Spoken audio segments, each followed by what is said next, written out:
The United Nations Office on Drugs and Crime reports that children make up almost a third of all human trafficking victims worldwide. Marje Navarro will tell us why.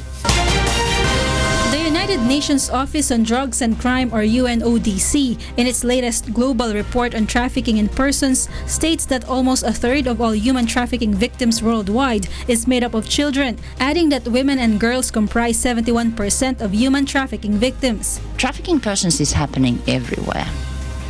And actually the victims who are trafficked, they could be anybody. They could be women, they could be children, they could be men, and girls and boys.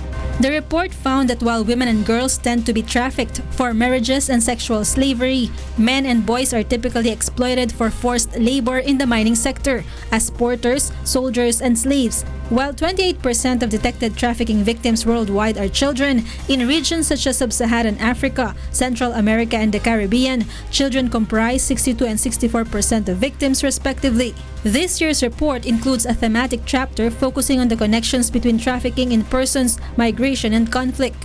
Traffickers, they target those who are fleeing the wars, refugees, and we, for example, saw an increase in the numbers of Syrian victims during the recent years. The UN anti-human trafficking chief also notes that armed groups are the main creators of trafficking in persons.